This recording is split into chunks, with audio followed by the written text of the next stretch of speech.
If you're going to shoot, shoot. Don't talk.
What's up, everybody? Welcome back to the Spaghetti Western Jamboree. The Jamboree where what do? We watch and talk about spaghetti westerns, of course. Tonight's movie is 1975's Four of the Apocalypse by the notorious, the infamous, the godfather of gore. Now, see, now it's like when I wish I had like a microphone close, because he's one of those guys that when I mention his name, I always want to say it like in an ominous way. Lucio Fulci. Best known, of course, for, the Godfather of Gore, the guy who gave us Zombie, City of the Living Dead, The Beyond, House by the Cemetery, some really dark and fucked up movies. And guess what? Tonight's movie is really dark and it's really fucked up. And there is a link to it below. You can click on it and it will take you to a completely uncut, unedited version of the movie, which, like I said, is very dark and fucked up. So you've been warned. Anyway, what's up, Stim? I see you, man. I'll let you get. But yeah, let me bring on my co-hosts, of course. First and foremost, my boy, your boy, Matt. What's going on, man? What's going on, guys? How you doing? Yeah, chilling, man. I watched it a few days ago. Pretty crazy flick. You could definitely tell it was Fulci, though. And, yeah. Oh, God. Yeah, man. Yeah, man. And then, of course, there's the great, the one and the only Preston Acevedo. What is up, boy? This was the worst goddamn movie I've ever seen before in my life. Like, it was the worst movie you've ever seen. Like, it was the exact opposite of an uplifting movie. And right when you think it's as bad as it can possibly get, it gets worse. It gets worse. Yeah, totally. It's not a bad movie. It's actually a really good one. It's just very unpleasant. Well, another thing too, I noticed they had like some obviously recognizable American actors in there. And then they had the Italian guys, but the Italian guys were obviously dubbed over. You know what I'm saying? It was kind of a weird everybody mix. was dubbed over. That's a thing about Italian movies from like the 50s, 60s, and 70s. They were all shot without sound, which is interesting. The reason they did that was so that way we'll just dub it and we can have it for like every country, right? But that meant that while they were making the movie, they were shooting the movies like silent films. And I think that is one of the reasons the Italian movies have like the visual look that they have. And then, of course, we got to bring on Pops. What's going on, man? What you say?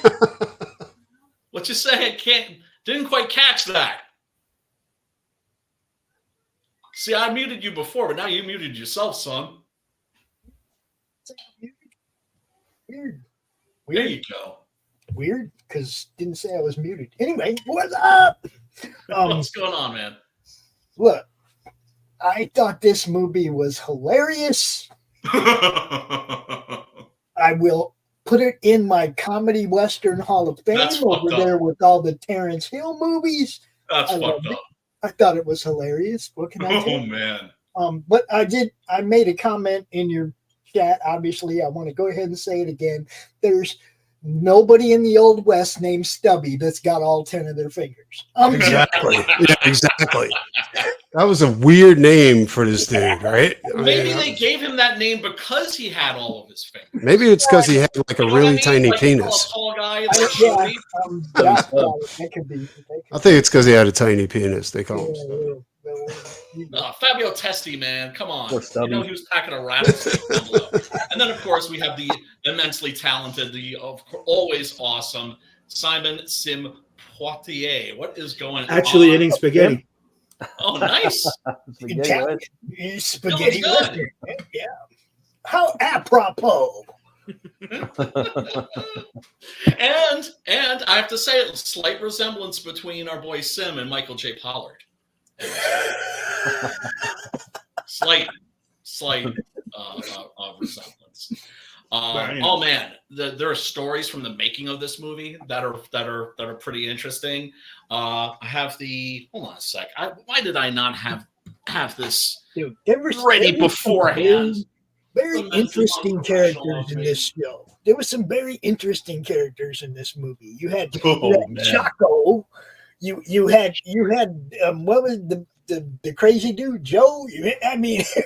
Yeah. Well, there was some interesting characters in this movie. I actually didn't even pause it at any point. I watched it from beginning to end. It was hilarious. I like how it opens up where it's just like narrating, you know what I mean? Like right when it starts, setting up the look, I caught a big animal. Yes.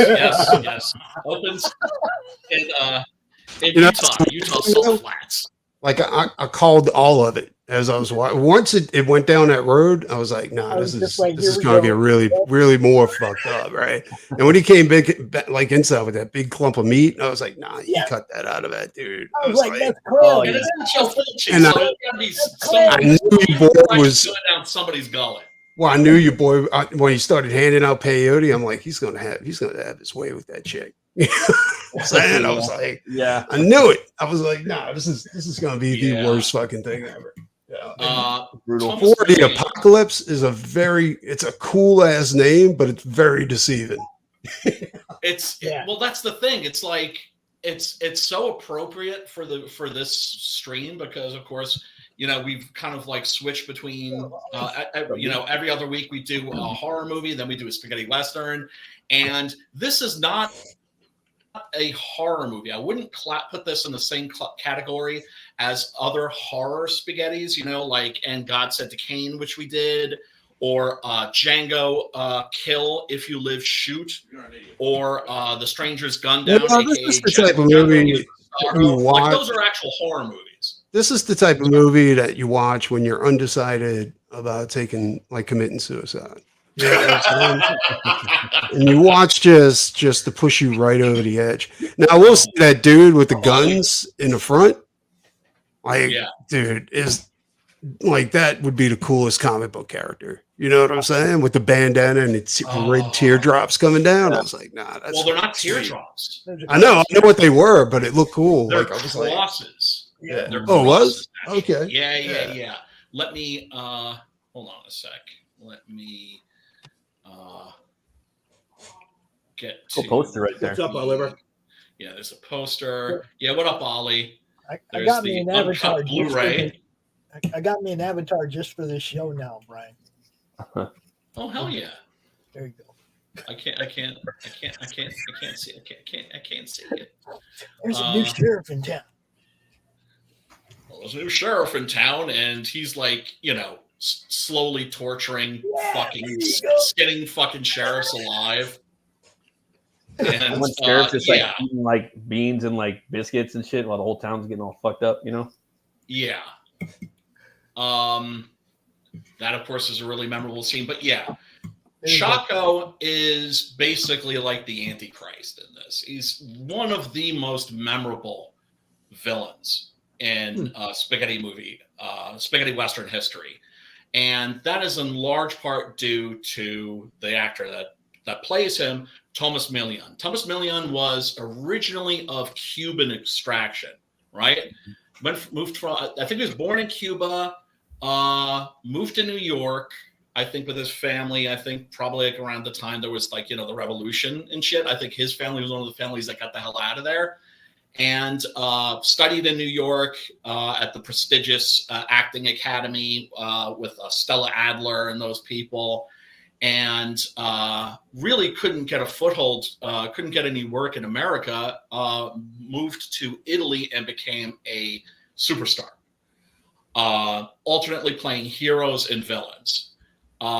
Always great as a hero, whether it's a comedic hero or a traditional hero, but always especially good as a villain. Like for instance, like the entire look of this character that was invented by him.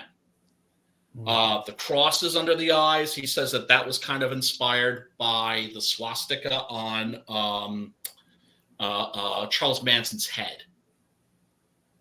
And he said that, I mean, he's somebody that was known to be difficult to work with sometimes because he was a method actor. And so he went to like a really dark place for this character. I mean, since it's Italian, I would have thought like Pagliacci. When I first saw it, I thought Pagliacci because he had those type of like white, black thing underneath his eyes. Yeah. Such a great look. Like I'm seriously going to use that. That looks right. The sisters in Blood Run 2 have them. Remember, Brian?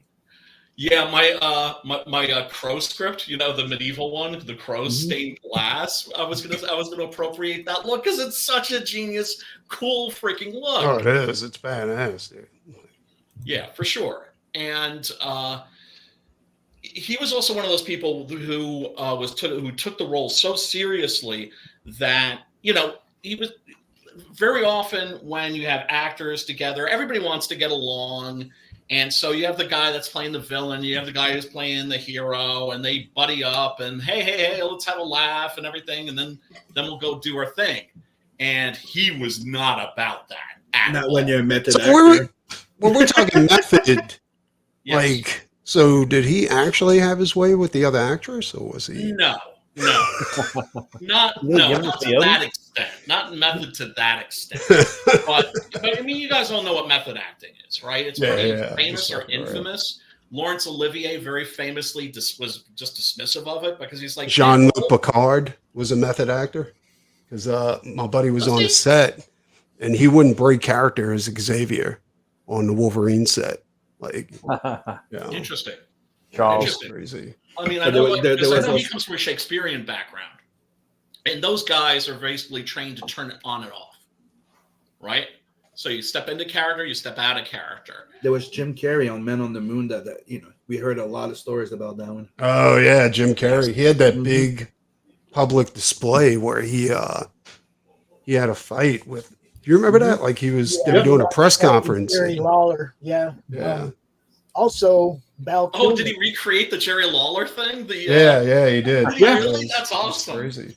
And that's one of the things. Like even like everybody that talks about it that had to meet him on set, they had to address him as the character, otherwise he would lose his shit. Val Kilmer was like that on the set of The Doors. Dave Chappelle said it. He goes, "I went there." And he's like, a notorious dick. Nobody, like he's one of those people. Like there's certain people like Boris Karloff. You cannot find anybody that not only.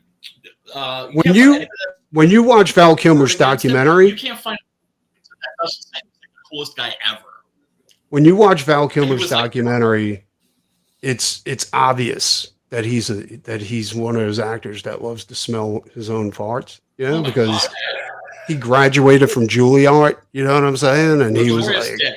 Notorious dude. Dick. yeah. Yeah. Who, Like Kevin you Costner? can't find anybody to say a nice word about him, basically. No, you can't. I love Val Kilmer. I thought Val Kilmer was an amazing actor. Yeah. Greatest He's great in, fucking Doc Willow, Holliday man. ever. Yeah. Willow died too. You guys hear Willow died? Warwick Davis. Yeah, Did he a while really? back. Oh, Yeah. wow. Like a day ago. What's up, Scotsman? Well, he had a pretty good run, didn't he? Yeah, Rough Scots that last and, Willow man, Oli. dog shit. I didn't watch it. only mentions vamos a matar compañeros. That's one of the movies actually that I wanted to do next. Yeah. Like I said, Thomas Millian, brilliant actor, very, very versatile, huge star in Italy. And then once he became a huge star in Italy, he was like, okay, now I'm going to move back to Hollywood. And he did, and like nobody knew who he was. Failed miserably. Because Hollywood wasn't watching.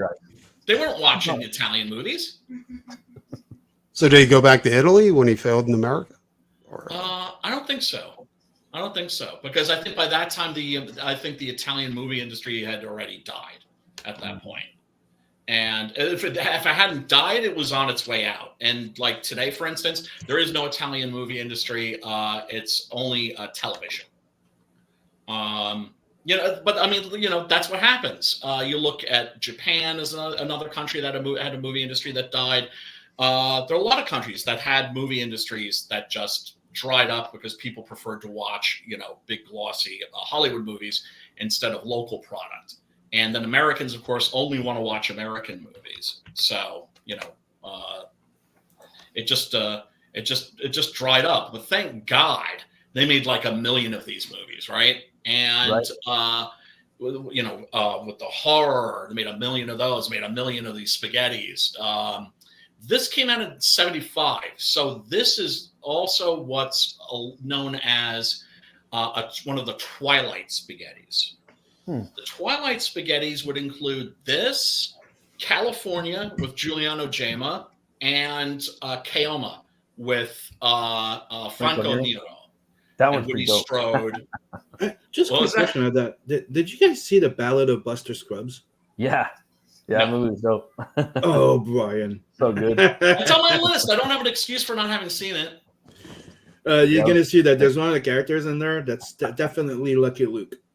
I like Liam Neeson. Oh yeah, in the beginning, right? Yeah, dude. It's technically like a wink at. It's literally a wink at Lucky Luke. The colors, how he uses. I know the character you're talking about too. Yeah. I've seen the clips where he kills Clancy Brown by just like slamming on the table. So good. And then like the Liam Neeson one's fucking brutal, bro. I don't know if you'd consider it a Western or like a spaghetti Western, but it's definitely the vibe they're trying to give with it. Oh, I don't know. Oh, you see the influence. Yeah. You see the influence in so much contemporary shit. Good anthology, you know what I mean? Like it was like a breath of fresh air seeing that.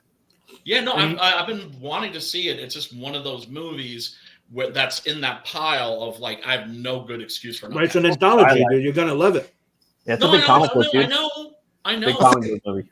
I think the next series. I think the next series I'm going to watch is going to be Captain Simeon in the Space Monkey series. What? Yeah. What is this? I hadn't heard about this. You never heard of Captain Simeon in the Space Monkeys? Sounds interesting though. That sounds like it's my shit though. You, the gorilla guy, have never heard of Captain Simeon in a Space Monkey. It's not the character that's from Dexter's Laboratory, right? Like the super monkey? This is from 1997. It's amazing, dude. Like it's incredible. Okay, because I love me some Super Monkey. I don't know if you remember, they did a great Marvel comic. It's on Tubi, by the way, the whole series. I did see that. Like I didn't watch the entire thing, but I remember seeing that. Yeah. What's it called? I want to watch Faust. Captain Simeon and the Space Monkeys. Just Google it, you'll find. Has anybody seen it? Anybody besides me? I've never seen it. Holy shit! I did. You guys I did. I saw the episode, but I never watched the full thing though. Anybody but Sim? Because Sim and Simeon's kind of pretty close. I think that's why I see it. Oh wow, this looks cool. Was there a toy line for this or something? Yep. I think there was, yeah. But you know what's even cooler is that it actually had a cool storyline and amazing animation. Adding that to my Tubi. It's on my Tubi. Thanks for the recommend, dude. Yeah. But yeah, like I was saying about Milian, he was could be a little difficult to work with, according to some of his co-stars. Then of course you have Fabio Testi, and Fabio Testi was like a matinee idol, basically. And let's take a look at his handsome, sexy face there. Yeah, kind of like Carradine a little bit. Certain angles. More minty fresh. More modelly. More male modelly. Yeah. And also an absolutely fucking terrific actor. Yeah. The whole time I was looking at that dude, I was like, if he moved to America, like he would have had a career. For sure. Yeah. If he had learned English. Oh, that's another thing I should mention about Thomas Milian too. The dubbing, for instance, by all the actors in this, it's done by the usual people that dub these movies. But with Thomas Milian, he did his own dubbing. Well, so did the other guy too, the drunk. Because I've seen that dude in other movies. He's in Scrooge. Remember, he's in the sewer, all frozen and shit. Oh, yeah, that's true. Yeah, he's a big character actor. He's in a fuck ton of movies. Let me check out my. He's so young in here too. I can hardly recognize him. And he's just like a fiend, an alcohol fiend. He's like beyond like alcoholic, dude. But, one of the ones that I thought was pretty impressive is that Terrence Hill used to do his own dubbing in Italian and in English and in French. That's pretty cool. And German. I'll do it myself. He was like, because you thought that his voice was key, his delivery, and the voice was key to making him more. I agree. Immersible. My superpowers. You could do it. He tried to get Bud Spencer to do his own dubbing in English because he did speak French a bit. Yeah. No, I would do it. He never learned, though. He never learned. He could have been. They wanted him to play Pluto in the Popeye movie. I love that. That would have been fucking amazing. That movie's all the parts. It would have been the best. That was a good movie. Yeah. The set design, everything, his pops is in there. Everything, dude. It was right on, dude. It was like fucking. Even olive oil. Olive oil. Did you see recent pictures of the chick that played Olive Oil? Like she's like homeless now with no teeth, and she's really well, bro. She was also in The Shining, you know. Yeah. And one of my favorites, Suburban Commando, which was like Hulk Hogan and Lobo put together. Oh yeah, that's true. Love that movie. Yeah, that was pretty good. That's pretty dope. Undertaker's in there. Is he? Mm-hmm. Oh, I've never watched. He's a bounty hunter like Lobo. Scotsman said, like, if you've seen Sim without his shirt off, Simeon is appropriate. Yep. Oh, snap. No, snap. Does I have hair? God damn. I have chest hair. I'm manly. I ain't no pussy. Dude, I'm like half fucking Sasquatch. You know? I mean, I'm bald as a bat. That's the American Indian. Can't grow any. Right. Yeah. Yes, your fault. Yeah. It's great to be manly. Follically challenged like in that respect, but not on top of the head. You don't see a lot of bald Indians. You know, from the waist down, I am part monkey, though. Oh snap! I'm part six-gun gorilla, if you will. Part monkey. That means tiny because the apes have a big one. Well, no. Gorillas have like very small penises. Yes. No, I mean hairy. A lot of people are just like, well, where's this junk? You like the Zohan? It's the biggest bush. I got the biggest bush. He was funny, man. It's not that big. It's the biggest bush. Ben Stiller. No, it's Adam Sandler. Or Adam Sandler, yeah. The Zohan. Ben Stiller was the Blue Steel, the freaking model one. What was the name again? Zoolander. Yeah, that's right. True. Oh my god! But his best one is Tropic Thunder. Yes. 100%. Oh, dude, yeah. 100%. That's his. Like to me, Adam Sandler Zohan was like his best movie. Tropic Thunder is It is for the other one. I'm more partial to Little Nicky and Happy Gilmore personally, but I do like the Zohan. I haven't watched either of those. I have like. I'm not a big Adam Sandler fan. Like I've never really. The one I watched the Did you most see his was new shit? The Western science fiction movie that he did. The Western was that one was badass. The one where he's in space. Good. Yes, Yeah, that one was fucking amazing. Really, really good. I didn't see that one. Spaceman. Yeah, I highly recommend it. It's a very good little movie. It'll make you That's the one with do a the little spider soul aliens? searching Is that it? too. Yeah, I'll have to check it out. yeah, very, very good. It'll fuck with your head a little bit. Damn. Oh yeah, and your heart too. And for which is people that great. just joined in, yes, I'm eating spaghetti while we're talking about spaghetti western.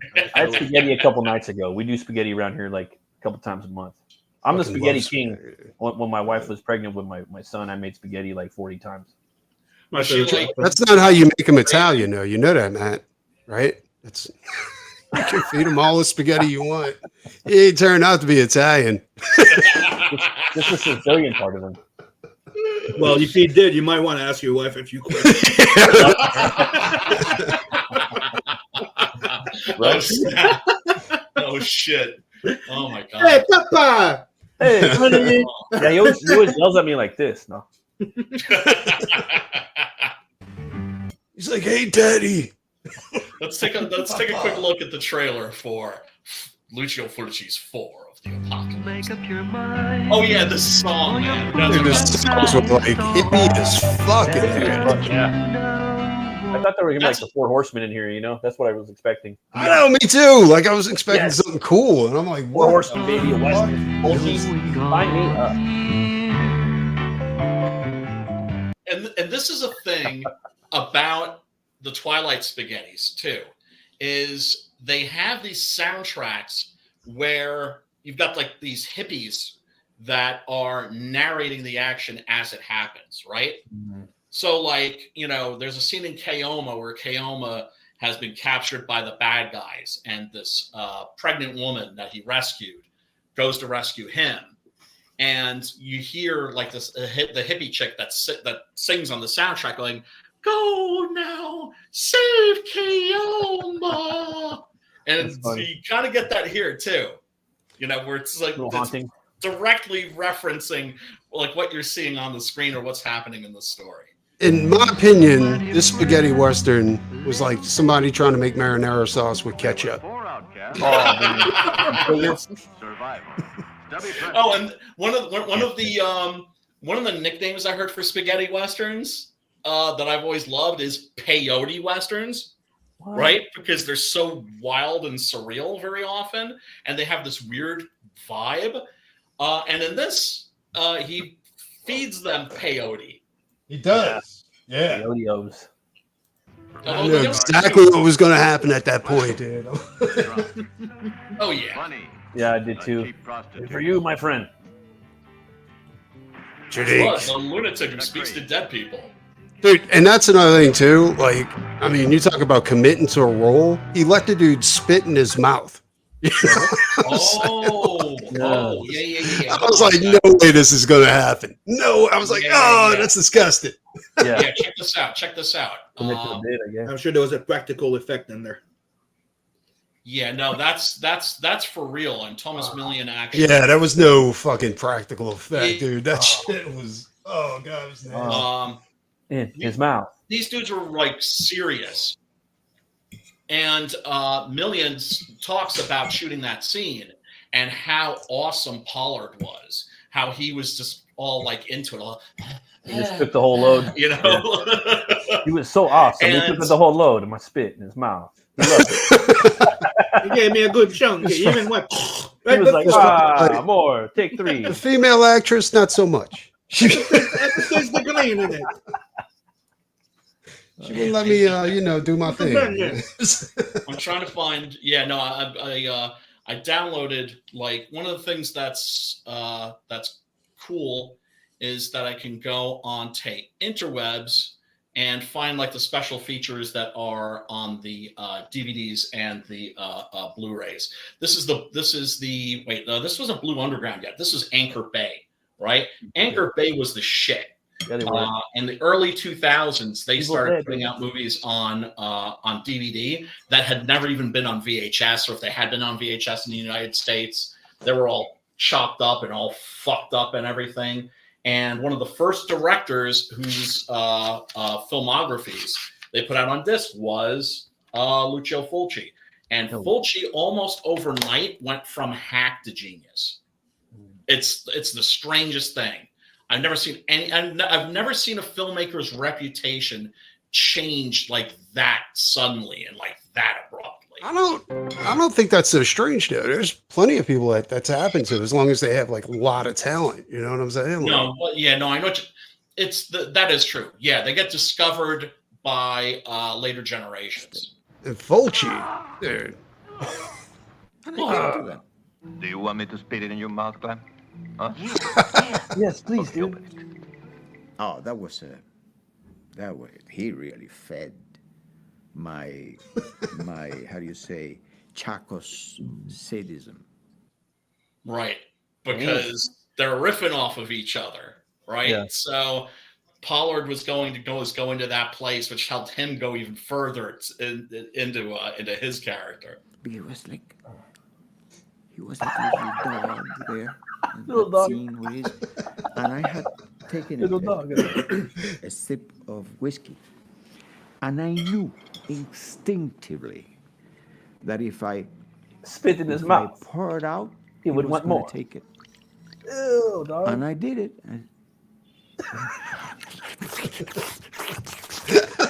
Oh man, it's in the movie, you know.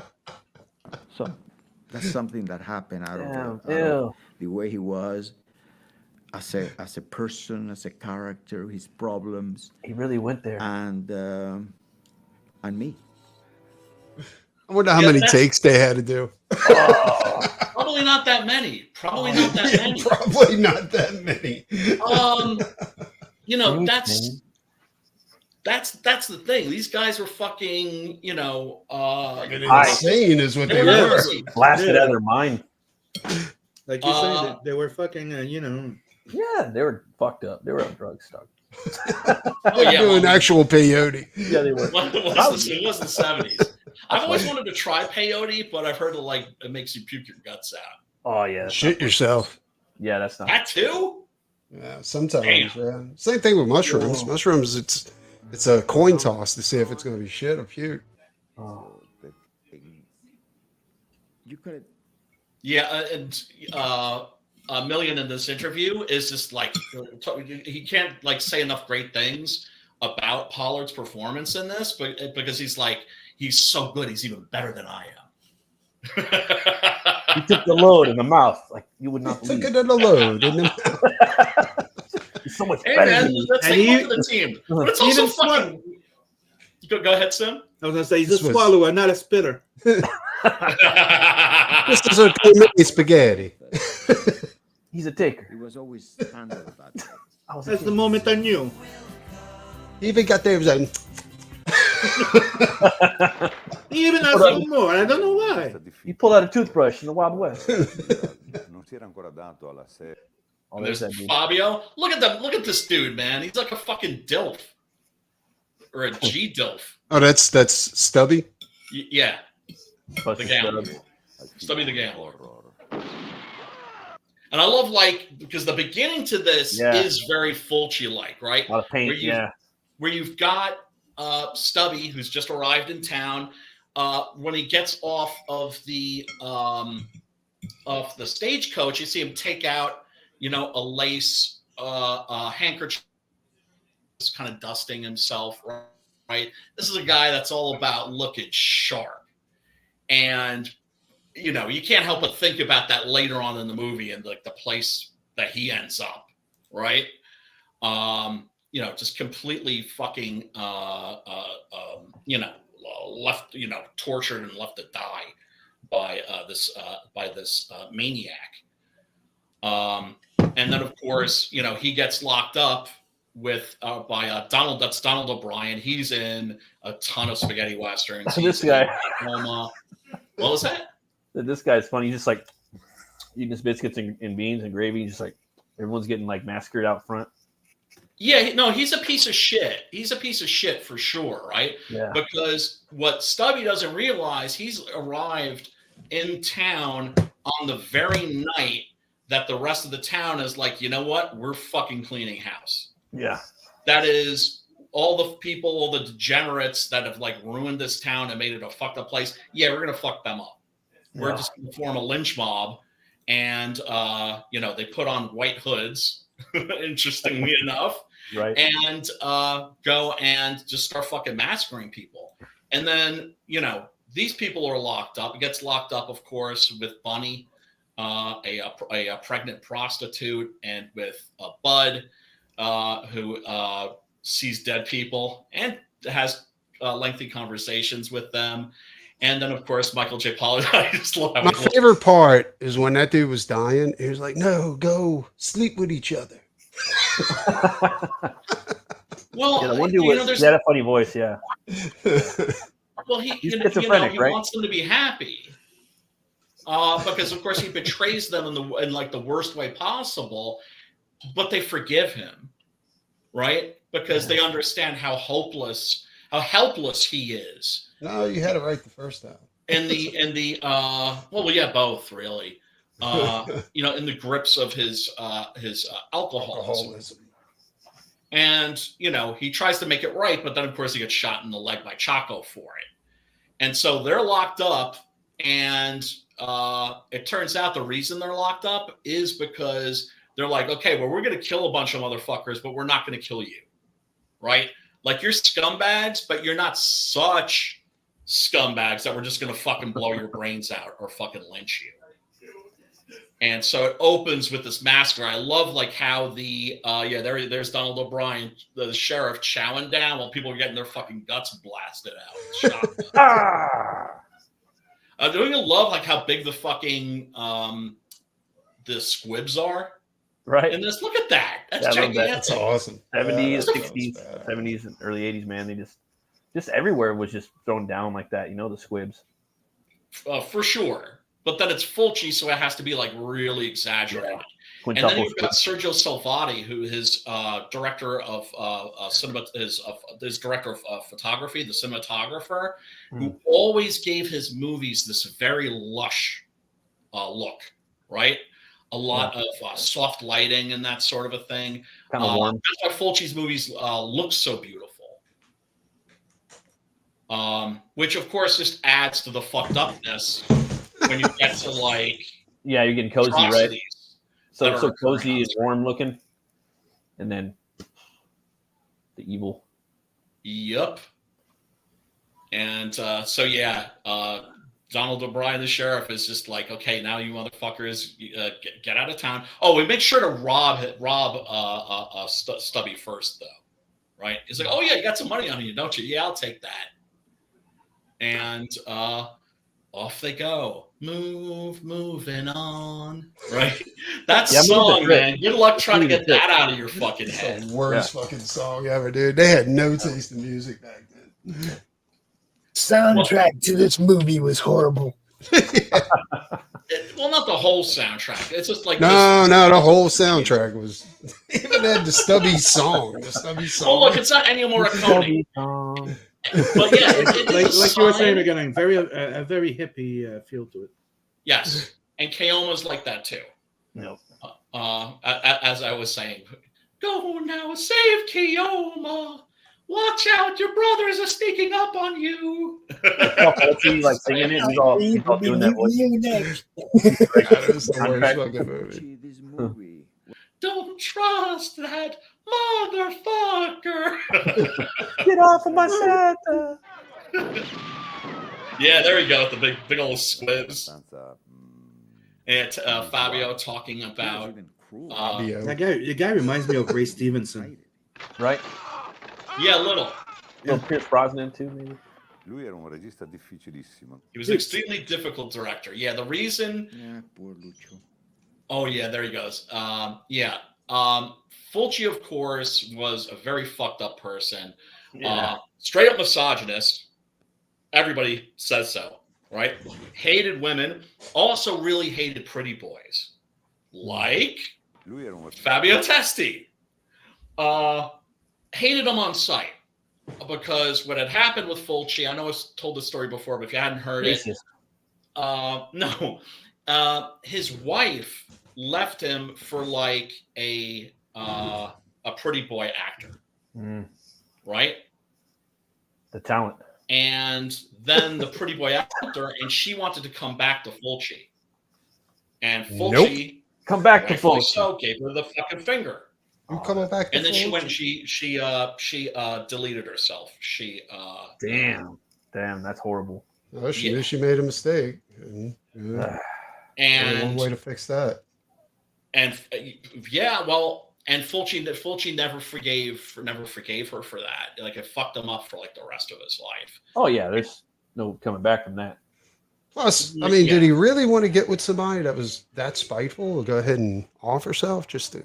Well, it just when the mother of his children, man, it fucked him up. It fucked him up really bad. And so, Fabio had to put up with some shit. But I love what Million says here. Regista difficilissimo. Poor Lucio. Nobody's perfect. Poor Lucio. Nobody's perfect. And then, of course, we got our song. Everything's. You know what it reminds me of? That reminds me of you remember in Heavy Metal, a movie, right? When the two aliens are coasting through space and they're smoking a huge fire. That's exactly what it reminds me of. Fulci of the apocalypse. But yeah, like Million says, that he was just a deeply, deeply, deeply unhappy man. That it was horrible being him. He was just tortured and demon haunted, and I guess sometimes he also had. Well, I mean, just fucked up because of my name. Pulled the public, so they made me work 5 days. So he worked 5 days on this movie. That's it. Left. Oh yeah. He only worked 5 days on the whole movie. Yeah. Well, you notice like his screen time is very limited. But he made an impact. I mean, that looked my god, fucking like a month worth, like 4 weeks at least. I mean, he pops up like a few times in the movie. The end was fucking. I was hoping something like that would happen. It ended on a high note for me. Yeah, for sure.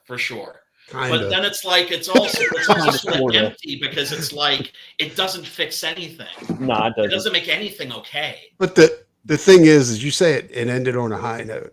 For that movie, like him dying at the end would have been a high note. You know what I'm saying? I mean. Yeah. How bad can you get? I mean, the fucking chick having a baby dies. I'm saying, I mean, there is no good in this movie. He gives a baby to a bunch of criminals. Yeah. I was like, every time I see that guy's face and hear his voice, he reminds me of Ray Stevenson, the guy that played Punisher in Warzone. Yeah. So much. Yeah. Could be his dad. Actually, even the voice tone, the voice tone. Last thing I saw Fabio in, he was in Torrente 4, which is like a Spanish comedy about like a cop that's like from like the Franco era in Spain. It kind of misses like fascism, and so he played the villain in that, and then also he just shows up for a small part in Curse of the Blind Dead, which was like a recent unofficial Blind Dead. È difficile, un attore particolare. Lo lasciavo raccontare. Lui amava molto parlare di. We love to talk about himself. No, what I remember. I still think it's weird to see actors that can only speak one language. Right. It's weird. Yeah. Right. It's to me kind of weird. It doesn't make sense. Like, you want to be an actor, you want to be known around the world, type of thing, right? And you can only speak one language. It just doesn't compute. Right. And the thing is about the guys like Terrence Hill, Peter Ustinov was another one of those guys that was like a polyglot. He could just fucking could go on press tours and go to all these different countries and converse in their language. And also make the money because you're making your voiceover money. Yep. You're doing your own dub. So it's extra money. It's like, you know, a pencil that can ink his own shit. You're making double the money. Right, Sure. right. I mean, they have crash courses for some actors. For instance, Vincent Perez, when he was in The Crow City of Angels, didn't speak a lick of English, although he spoke I think 3 or 4 other languages. So they kind of had to feed him his lines, which he had to just kind of memorize, just phonetically. Head. I thought he just needed to work on his pronunciation, but he knew he spoke English, but he had a really thick accent. Right, but he had 2 weeks to learn. He had 2 weeks to learn. Like the one of the worst one was Jet Li. Was who? Jet Li, like when he did the first American movie, dude, he didn't speak shit. Like he sounded fucking great. You know, he sounded like fucking he spoke English the whole of his life. He was really good. And that thing, if I remember, his first American movie was in Lethal Weapon 4, I think it was. Was it? Or was it the one with fucking what was that dude's name?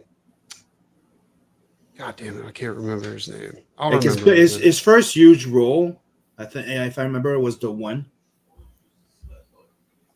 Wasn't it? I think that was an American movie made, I think so. Which was actually surprisingly fun. Because it was fucking good, and it was Jason Statham's first American movie as well. Was it DMX? He was in a movie. What? And that's when they met. And that's what. Yeah, it was. It was the Romeo. Because he spoke English in there, and Romeo Must Die. Yeah, he said that was the formula for a while. Cradle to the Grave with DMX. Cradle to the Grave. Oh yeah, he was awesome in that. Yeah, that was the formula. They would take a rapper and put them with a martial artist. Right? As you can see, I'm a huge Jet Li fan. Oh, me too. Yeah, me too. Yeah, dude. Seriously, and you know the one, it's when Jason Statham met and became friends with Jet Li, and that's when he learned to do all those, become one of the best fucking mixed martial art motherfucker. Yes. On screen. Yes. Yeah. And the thing is then they did a movie together called War. Yeah. I remember thinking it was like Lee, Statham, War. Yeah. And you watch it and you're just and it was a bit of a dud. It's not a terrible movie. But you wanted to see them beat the fucking shit out of each other. It's get to the fucking war. But that's the thing. That's what they sold it upon, that you thought there was going to be a big fucking fight amongst them, and that's not what it is about. Nope. Right, exactly. So don't advertise your movie having the two of them fucking staring daggers at each other and put war between them. They did something too. Was something Forbidden Kingdom or something Kingdom? It was Jet Li and fucking Jackie Chan. Yeah, and people were expecting a huge fucking amazing fight. Too. And everybody's like, no, it wasn't. But Jackie Chan always had a chip on his shoulder about probably why Bruce Lee, but definitely, I was never a big Jackie Chan fan. I just never thought he was a very. No, I like Drunken Master and Rumble in the Bronx. I think he's great. I like the one he was in where it was a comedy. You know, he was in with that black dude. Yeah, that's the thing. It's when he's the clown. There's a martial art clown or something like that. He's great. When he's got a good support actor. Is fucking good. Oh, yeah, Roman Bronx is dope. I mean, look. Here's the thing. It's I have a millennial friend, right? And he's just I'm not really into Jackie Chan. What Jackie Chan movies have you seen? And he starts naming them, and they're all fucking American. They're all fucking Hollywood movies. Yeah. Those are not the real Jackie Chan movies. The real Jackie Chan movies are the ones that he did in Hong Kong. Yeah, I reserved that for the Shaw Brothers. I'm sorry, he was the biggest movie star in the world for a while. Everywhere except America. But the thing is, the people went nuts, and he's the one that kind of relaunched the do your own stunt. Yeah. You have to give him that. In America, he's the one that came back, and he brought that back in, and everybody went he does his own stunts. I like Shanghai Night. Shanghai Noon. He took where he landed on his head for Drunken Master, and I think he did it twice. Did you see the one where he broke his fucking ankle jumping onto that boat on Rumble? Yes. And they put he still fucking kept going because he put a freaking rubber shoe around his fucking. Painted it to look like a sneaker. Oh yeah, I remember that. Yeah, he broke his foot. Hardcore, man, hardcore. But you see, that was a movie that was set in the Bronx, shot in Canada. but totally a Chinese movie, totally a Chinese movie's awesome production, because they would never let him do shit like that. It's pretty dirty too. The movie, like pretty gritty. You know what I mean? Very street. That's why I liked it. And he was an animal in that movie. It's like at me, I really like also the Romeo Must Die that he did. That was great, dude. Yeah, that was dope. That does kind of have like a little bit of an amusing reference to the Street Fighter movies. The Shaolin movies. You know, where people are getting hit and you see like their bones popping and shit. The Shaolin movies that Jet Li did was fucking amazing too, dude. Those were great. Oh, well, you want the best Jet Li movies? The Once Upon a Time in China trilogy is really good. Yeah. Where he plays Wang Fei Hong. Fei Hong is like the Chinese equivalent of somebody like White Earp, which is to say he was a real person that was a martial artist and a doctor, and they literally made I think that was the Chinese title for Once Upon a Time in China is Wang Fei Hong 100. That means there have been 100, like 99 Wang Fei Hong movies before that. I remember discovering him in a movie called Black Mask. Oh yeah. It was going around. It was the Chinese version. You got the Chinese version. It's a half an hour longer. It's so much better. Wasn't that like Kato? It was kind of the theatrical release here. Kind of, but it kind of been inspired by him, you could say, yeah. But wasn't that like an expanse on Kato from the Green No. He was technically a superhero. Yeah. Who's like DNA has been fucked with and everything. Yeah. Like a super soldier. He was technically a super soldier, and it was pretty good. Like, and I remember that it was going around like the big festivals. I think a bit before, at the same time as Spawn. Yeah. The American. Here's the thing. There's the American version. Don't watch the same thing with Iron Monkey. Don't watch the American version. Make sure you're getting the Chinese version because they're different movies, right? They're edited in a certain way. And with Black Mask, for instance, they got a theatrical release. What's his face from Miramax? You know, the guy that Weinstein. He basically took that movie and chopped it up, chopped about a half an hour out of it, and then put like a hip hop soundtrack on it, right?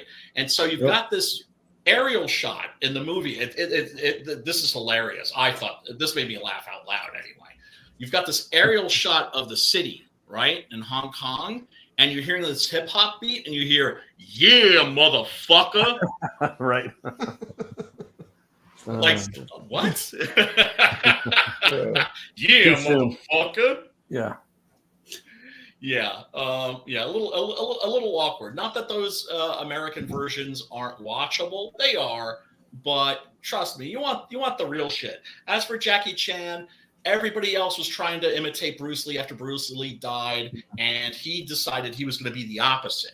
Dude, how many Bruce Lee did we get? Bruce Lee L.I. Bruce Lee L.E. Bruce Lee R.H.E.E. Yeah. An entire genre. That's a genre. He had a beef with Bruce Lee because in the documentary it said like he was competing with Bruce Lee on roles, but Bruce Lee beat him out every time. Oh, dude! No. They said, dude. Definitely not. Because here's the thing: he was an extra. He was not in Bruce Lee's league, and he was like he describes an incident that happened on internet. He's a bit of a jealous person. With a fucking bow staff. Well, he did, dude. I'm telling you, like in the documentary, like he said that, like there was unless they got lost in translation, but I mean, he said that. He's butthurt. He's butthurt. Dude, I'm not calling you a liar. I believe that you believe that. I believe that you believe that about. But this is the thing. He said that he kind of got grazed, and he played it up to be like worse than it was because he wanted as much of an interaction with Bruce Lee as possible. And Bruce Lee was like, "Oh, dude, I'm so sorry. Oh, you okay?" Right? And then the next day, he was like, "Jackie, right? Yeah. How's your?" Keep in mind, Jackie Chan was that's a little sore, and he said it like he was fine, but he was like playing it up just so he could. Keep in mind, Jackie Chan was technically a nobody until he got discovered in the U.S. and everywhere. Yeah, he was. He had a whole bunch of movies over there, but it was very, very like Rumble it was the B-rated movies. He also had a problem with the Japanese mafia in Japan. Like they were hitting up all the actors. And now he supports the CCP. And Wait, yeah. He Well, supports that's because the Chinese movies are basically run by this. You know what's interesting? American movies are becoming a lot like the Chinese movies. I don't mean the Chinese movies from like the 80s, are 70s, becoming 70s, 80s, and 90s, right? Because Hong Kong cinema from the 90s slapped. It was fucking amazing. They had so many fucking great movies, man. So many great movies. And in the 80s too, man, with all the fucking Shaw Brothers shit. Awesome. And then around, there was the handover in 1997, and a lot of people were thinking, well, how is this going to affect Hong Kong? And everything continued pretty much the same until around 2005. They just started putting in the propaganda hard. And I watch American movies now, and I'm like, oh, there's the woke part that they had to put in, right? And you can tell the director's heart really isn't in it, but they just had to put that in there. And some of the Chinese directors, they have to have like a pro-Chinese, anti-Western message. Sounds like Marvel Comics. You remember the discussion we had about the writers over at Marvel? Yeah, but what they'll do is, and I find this really interesting, they'll put that like at the end of the movie. And you're kind of like, oh, I get it. Because they don't like doing that shit. These are real filmmakers, right? Or it's just one line in the middle of a bigger conversation where they're going to say something about capitalism or something that relates, just slide it in a little bit. But they did that, like you would watch a Godzilla movie and you would see it pop in once in a while. You're like, what the fuck? A Godzilla movie? Those are Japanese, not Chinese. No, but I'm using it as an example. Okay. Yeah, it was. Are you talking about like the American Godzilla movies or the Japanese Godzilla movies? No, like translations in general. Like I just used like Godzilla because the first name that came to my mind. But you would watch a Chinese movie or Asian, even sometimes Japanese translated, and they would have a type of little message forced into it out of nowhere. My sensei, right. When he said that, you get the sense that the directors are doing this so they can just one day do the director's cut and just go shunk. Bye-bye. My sensei said, like, he studied overseas, and he said they have never gotten over Hiroshima. Like, so they include that in every one of the movies and everything. Like, he was like, there's always going to be that stigma. You know what I'm saying? Like, well, not in the period pieces, not like the samurai films. And, no, not in those. Of course not. There was no nuclear bombs and Akira is a masterpiece. And movie. We got to make a reference to Hiroshima. You never know. We'll go back and put that marketing in there. Put a mushroom cloud in the background. A lot of the animes and all those movies would start with Hiroshima explosion. Yep, absolutely. Of course, that's like Akira. That's what it is when you see it when it starts. You see the big. Yep. And you look, that's impossible for it to be lost on you, right? It's not exactly subtle. Godzilla -1, for instance. Dude, that movie is so Godzilla insane. came about because of the Hiroshima, right? I mean, exactly. And it's inspired from the monster from a thousand. Creature from a Thousand Leagues. Yeah, that's it. I keep mixing up with another movie, but yeah.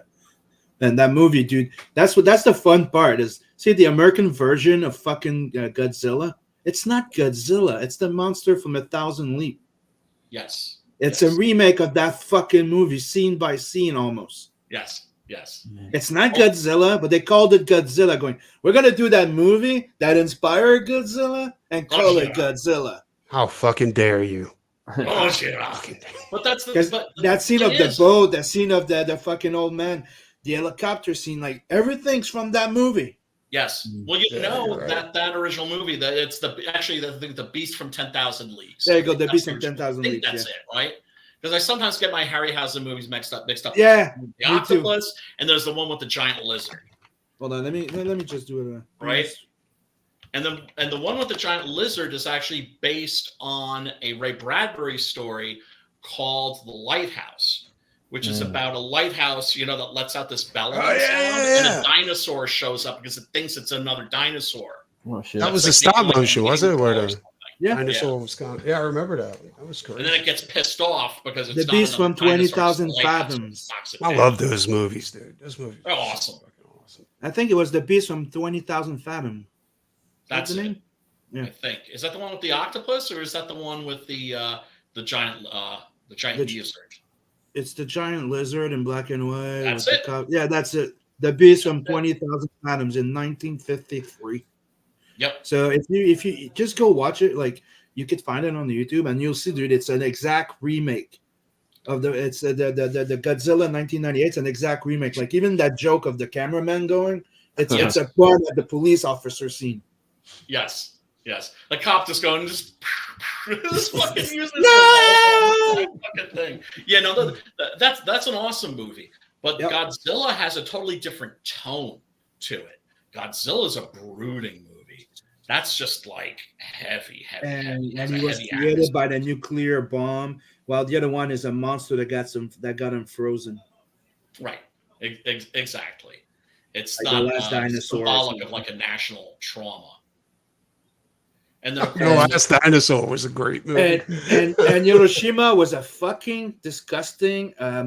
It was a tragedy. It should never have fucking happen. It's horrible. But thank you for all the fucking anime we ever fucking had from it. And Godzilla. Dude, the movies about Godzilla. Yeah. Like fuck. Well, that's the thing. That's what art is for, right? It's for healing in many respects. And so, it gave them a chance to work shit out. Like, for instance, you look at, like, I always wondered about, like, the Italian movies and all the fucking horrific sadism that's in them. Like this one, right? Mm-hmm. And I was always like, what is up with that? And it turns out that it was the Italians' way of dealing with fascism, right? And World War II. Nazis. They had their own shit to work out. Yeah. Because, of course, there had been such savagery, especially amongst the aristocracy. Like, they were literally just grabbing dudes and stripping them naked and hunting them. Yep. Damn.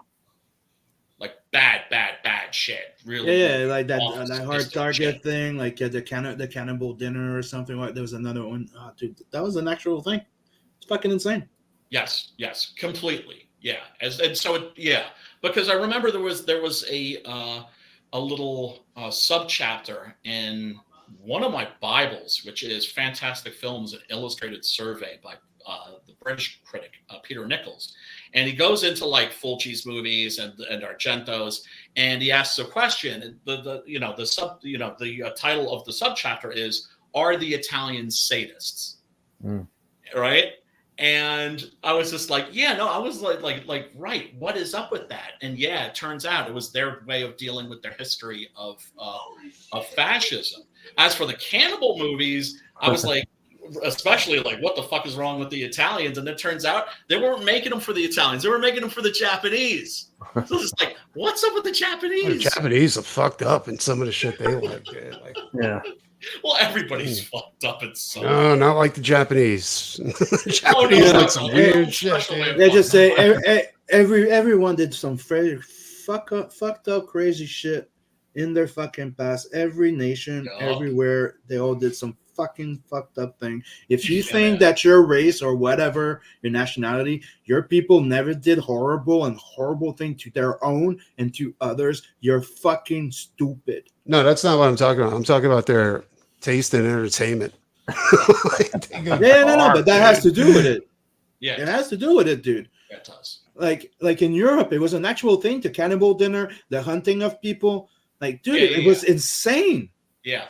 I mean, hard target. Remember the Louisiana with the fucking John Woo with Jean-Claude Van Damme? That was a fucking thing that was fucking in Europe. They were sending the fucking hounds after them, hunting them. They preferred hunting people than hunting fucking animal. That's what they used to do with slaves. Yeah, they used to hunt them. Yeah. That's the Knights. Well, that you probably heard about that. There's a big thing in Time Magazine they did about that. It was hunting parties in Canada. The British family would come over.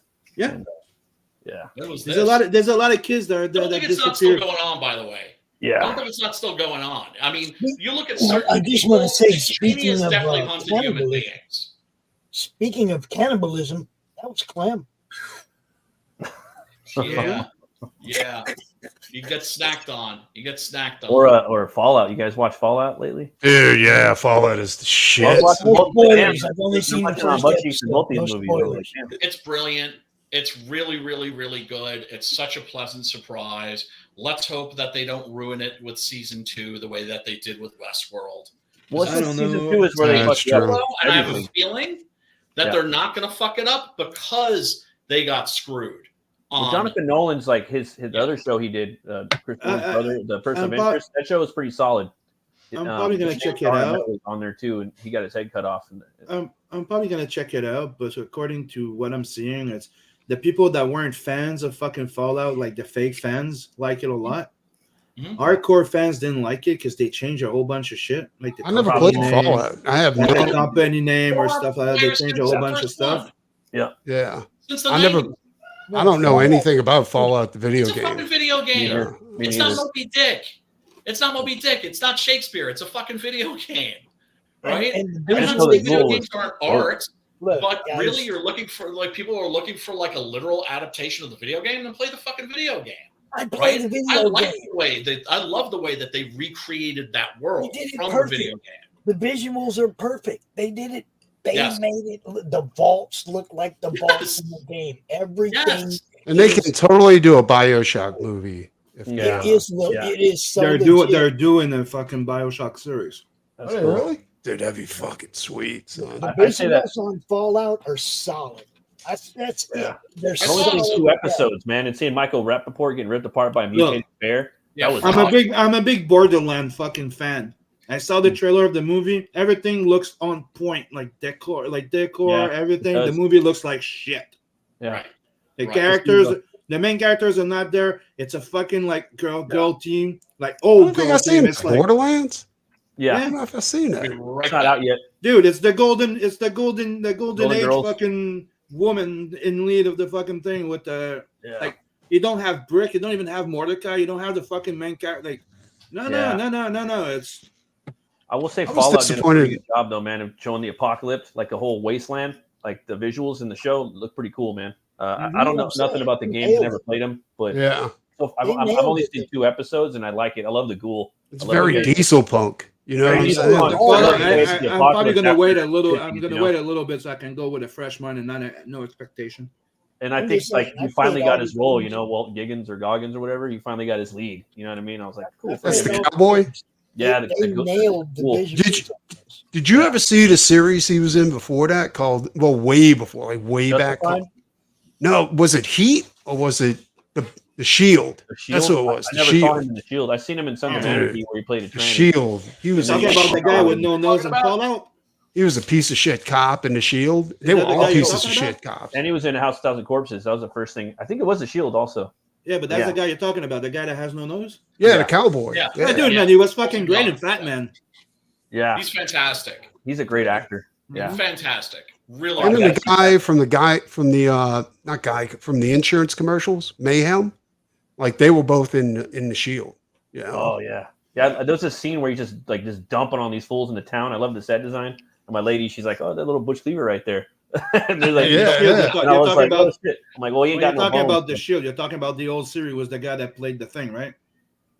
He was in the Shield too. That was supporting Michael characters, Chiklis. right? Yeah, Michael Chiklis. Walton Giggins or Goggins. One of the few things I liked about the Fantastic Four movies.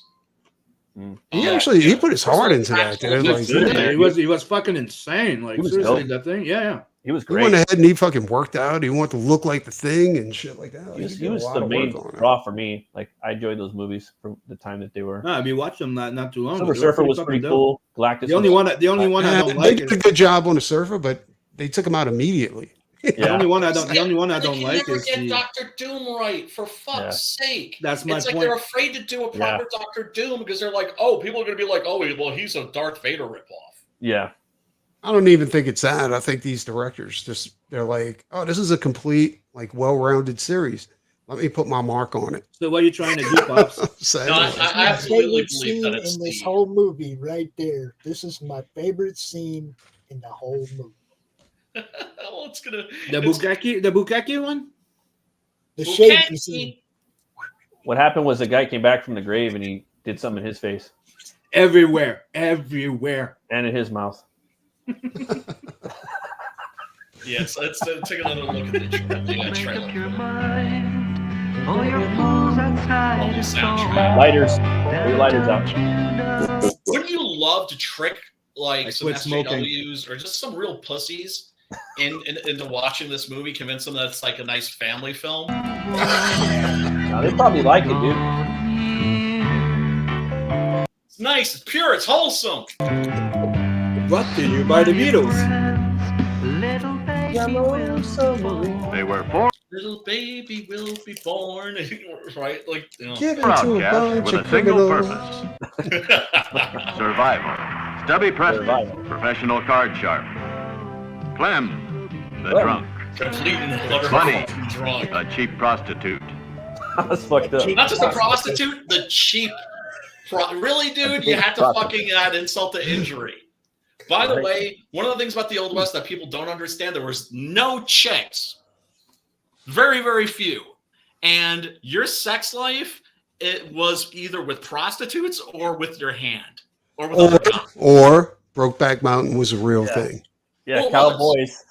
It was. I'm sorry, the Minotaurs, they came from somewhere. That's actually true. Yeah, right? It's That really absolutely happened. true. It's so true. That's why when the Brokeback Mountain thing, like the controversy, when that broke out, Centaurs and Minotaurs, they came from like, somewhere. Cowboys are totally gay. Are you going to have any like And but mountain stuff happen in Butch Cleaver or? But yeah, there were very, very few. Like the number of honest, quote unquote, women to women of ill repute was like 10 to 1.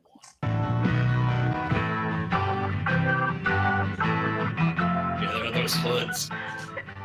The Bunny's convinced they're coming. They're coming for them.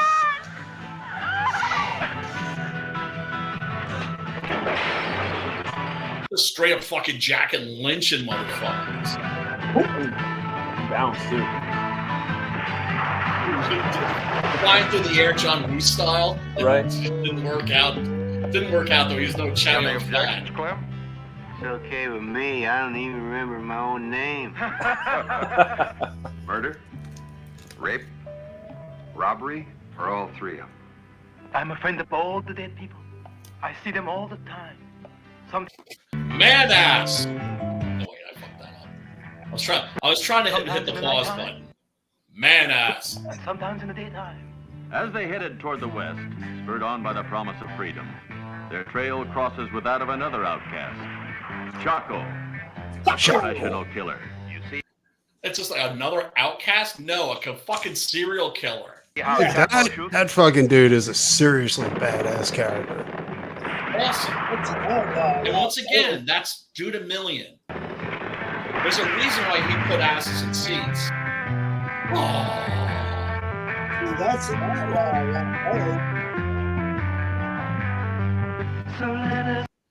That sheriff, by the way, the guy that he's skinning and fucking torturing, he was in a ton of spaghettis. And in fact, you guys remember that scene in Fistful of Dollars? The first guys that he guns down when he gets to town, where he's just like, you know, it's like he asks them to apologize to his horse. Yeah. Right? He's one of those. He was one of those guys. One of the first guys to get blasted. So let us pray together now. Worst music for a Western. a fancy dresser. That's what I'm saying. Look. It's like the here's a funny thing that happened on Cinemageddon, right? First of all, internet is the coolest thing ever. And the coolest thing ever on the internet was Cinemageddon, because that's where you would find these movies when they were extremely hard to find. And somebody took Keoma, which was like a year Like after, Peyote or? and it has a similar soundtrack. And somebody was like, yeah, I got rid of all the goofy music. And people went ballistic. They were like, you fucktard. What the fuck were you thinking? That's one of the things we love about that fucking movie. And so it becomes... That'd be cool if they took out the music. I think. Come on, man. It's part of the charm. It's part of the Put in charm. some hip hop, or something like that. Yeah, motherfucker. Matt's music in there. Matt can shred, man. Matt can shred. That's a really good singer. Choco, I swear to God, I'll kill you. Clem. His fool's paradise became a hell. Oh, Bunny. Bust him in the leg. She discovered love for the first time, but fate was to cheat her of her happiness. Oh, didn't mean to show that. Look over there. Lived in a world of dreams. I seen the trailer, man. I thought it was some PG shit. It was on YouTube. You pause, you show up the guy's ass, and you skip. Of course, I got this off of YouTube. So. I could kill you right now. I could kill you right now. I want you to die. Ringo. Well, Chaco, of course, total fucking leering fucking sadist. Absolute piece of shit. So fucked up the music. See, that's the thing. I think the music makes this movie more fucked up. Yeah, it does.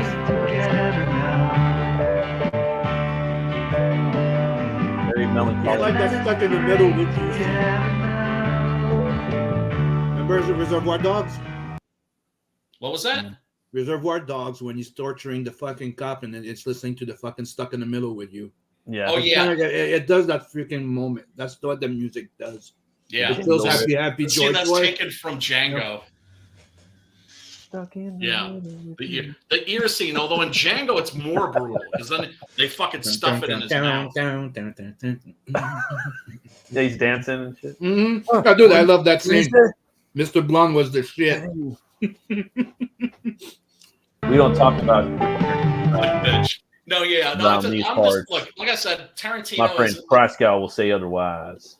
No, I ain't no Tarantino around these parts. We don't speak no Tarantino around here. Fuck. That means fighting words. No. I mean, look, I saw an interview with Alex Garland. Wait, he made great movies, you know. No, he did. Not all of them. Ooh, Sim's got to be I saw an ejected. interview with Alex Garland, right? And you know, we have Civil War out right now, and he was asked about like what's the status of 28 years later, right? Which is going to be the third movie in the 28 Days Later series, right? Is that for real? Like that's actually coming out? Yes, Alex Garland has written it. He's written the screenplay, and it looks like Danny Boyle is going to come back to direct. Hell yeah! And this was just a great interview because he was just like, yeah, like remember like the first 28 Days Later? Yeah, I absolutely ripped off a bunch of stuff. Like I ripped off Day of the Triffids, right? Especially the beginning is a total rip-off from David. And he was referring to he's referring to the movies that he borrowed from, and admitting it and calling and saying, "Yeah, I stole that. I ripped that off." You will never hear Tarantino say that. Same thing with Rob Zombie. Give your propers. Steal all you like, but then admit it. Well, you're gonna love this, Brian. You know, Rob Zombie's working on a new series called Fred. Is that real or is that fake? I thought that was a fake. I think it's real. I think it was real. Fred Krueger, After right? the monsters, he should never be allowed near a fucking. I don't think it's real. I agree with that. I don't think it's real though, because I think it's like AI. I could have swore it was real. It looks pretty legit now, like the one I saw today. But she's the worst actress, man. Because he already fucked. She's terrible, dude. He already fucked over a Halloween, and I don't want him to touch anything else. Yeah, I heard he was doing two new Halloween movies. And he just keeps remaking fucking Texas Chainsaw. I heard he was going to be remaking the Christine. I heard he was going to do Halloween, except with Leatherface is going to be with Christine. It's a crossover. Well, I heard he was going to do a new Christine too, but Leatherface was going to be driving it. With the chainsaw at the same time. Same thing with Hellraiser, except Leatherface is going to be a Cenobite. He has an extendable and retractable chainsaw that comes out of the front of the car. That'd be pretty dope. That would be pretty dope. Totally not ripped off from Chainsaw Man. You know, he just ripped you off, everybody. Yeah, this is my completely original idea, and I got a cool song to go with it. Okay. Go with it. For sure. But yeah, man, people really responded to that Hell Knight post. Oh yeah. Dude, did they? Like, I actually got somebody who asked me if they could write it, and I was like, it's too late, dude. beat you to the punch. But it was yeah, dude. And then I got your boy saying that there's not going to be any money left for anybody else once it launches. I'm like, oh really? I'm cool with that. Like what? Oh, well. Yeah. Well, look, I mean, I'm not that optimistic. Scene are changing, and we need to evolve, and we need to. I mean, we always knew that the crowdfunding bubble would burst. That whether this is a downturn or whether it's like the end, we don't know yet. Yeah, but I'll keep saying that, but that's not true. I mean, it's not true, dude. It's a problem that nobody right now. People don't have as money. Money to just pen out of nowhere, so obviously sales are going to drop a little bit. Like, instead of throwing $200 to you, they're going to be throwing $25. Have you checked out Kickstarter? Like 1,000 campaign. Because Kickstarter campaigns are doing like fucking amazing right now, dude. I mean, you're looking at like $100,000 campaigns. I mean, it's crazy. Dude, look at that guy, a writer called Sanderson, I think his name is. Like, he just broke the fucking record again. Yeah, but I'm talking about books that I've never heard about. $22 million in these a are few creators. days. These are creators I've never heard of before, and they're like doing like incredible numbers. But the books look amazing, dude. Like incredible. That's great. I'm definitely money's there if you give them Kickstarter before, but I've never. Here's the thing: I've done Kickstarter before for like second chances, but I've never worked on it. That is to say.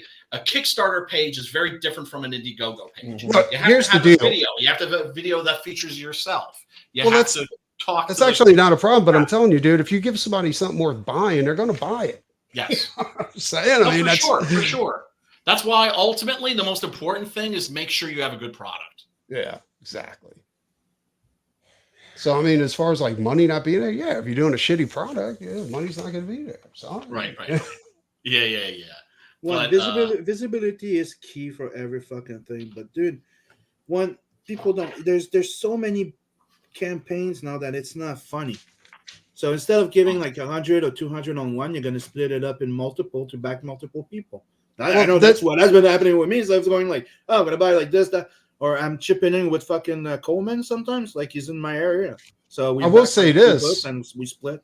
Like one of the things all those Kickstarter projects have in common is that they did a major like push on Facebook and Instagram. Yeah, they have paid promotion. Yeah. I'm talking to you guys about this. Yeah, I've been wanting to like with the. If we could all chip in and make sure to promote every fucking campaign that we have. Word up. I'm down with that friggin' program. Yeah, dude. It's and like I said. Yeah, I already do that. Preston, did you draw that facial hair in yet? Yeah, I told you it was uploaded. Uploaded the pages like 2 days ago. Okay, let me see, because I've been on other people's streams like bitching at you about it. You just don't check your messages. that might have something to do with things.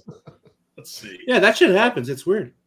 I know I'm terrible that way. But any excuse to throw some shade your way and I don't give a shit. Oh, by the way, your take advantage of that shit. Your figurines are gonna be on your way soon. I have to fucking deal with the fucking post office, my business account, and I ordered a new scale because to try and get a discount, I need to be able to know exactly the weight and everything and do it on the web. You got too much weed bunched up in the old scale. Oh, dude, did you see that that new art? This is the new art. I'm talking about the pages that are already colored. The ones that I want to send to Ollie to letter.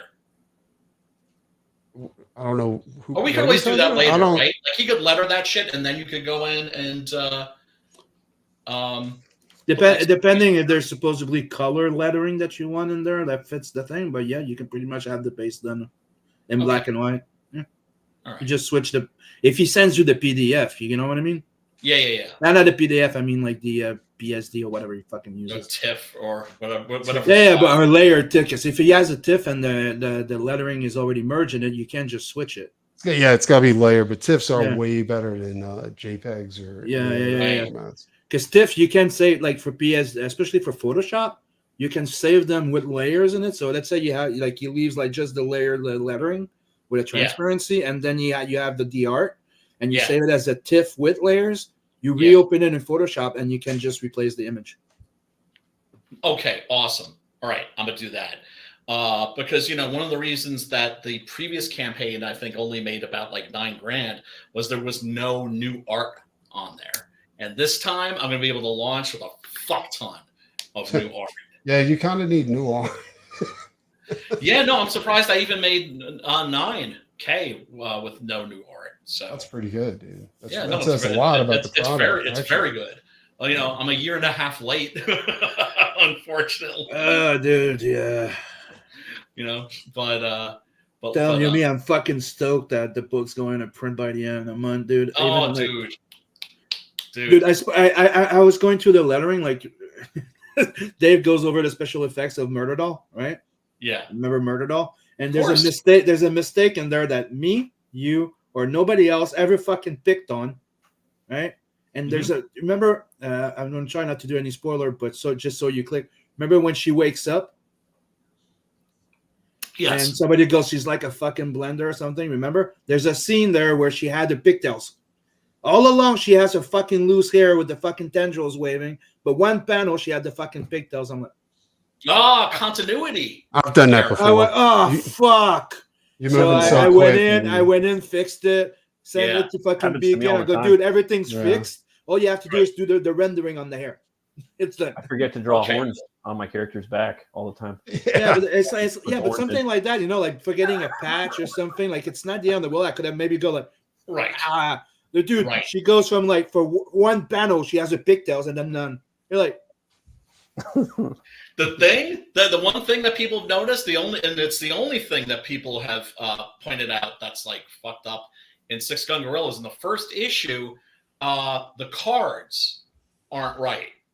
Because what happened was I told I told Adrian, the artist, I told him like, no, like those are the wrong cards. But I was just like, you know what? I'll just change the dialogue. So, right. And then what did he do? He went then and fixed the cards. So yeah. But there's certain things where I'm just like, at a certain point, you're like, it just needs to get out. But there's also the fact that we're managing everything ourselves, right? And like we've discussed, dude, there's stuff that I've noticed, you noticed. Dude, we've been over everything in the book, the dialogues, at least 4 times each story. Right. Why? Because we go over it. Oh, I'm just going to go. Oh, I found this. Oh, I found this. Because you get so blasé. Like you kind of get turned off by the thing. Like it's like you go into speed reading mode, right? So right. Because like, I gotta well, that's why you need an editor. You need somebody with fresh eyes to go over. Exactly. Yeah, but that's the thing. I had Steve, I have Brian, and we still missed some shit. Well, that's going to happen. I mean, it's hell, it happened with Marvel and DC, and they had a whole staff looking at. That's the point. That's the point I'm making. That's the point I'm trying to make. Is because right now you also have people go, look, you forgot this there. You're like, seriously, guy. This is how you handle that. You're like, I'll fix it in the next one. So that's a collector's item. Yeah, I do print reading, guys. Exactly. Right. It's like the Revenge of the Jedi merchandise. Like patches and posters and shit. You guys remember that thing. And then it was just like, no, they're changing the title because revenge is not the way of the Jedi. But it was, Revenge of the Jedi. And anything with that on it is, I'm sure, worth like a fucking mountain of fucking gold on eBay now. Jesus, man. So, final thoughts on Four of the Apocalypse, gentlemen. Worst fucking movie ever. I don't know. I like the ending, but I thought the movie could have benefited from some editing. I thought it was kind of long in a lot of spots. I agree. I would say nice cover. Yeah, the cover's awesome. Whoever did that cover's a fucking beast. I got a whole folder full of spaghetti western poster art.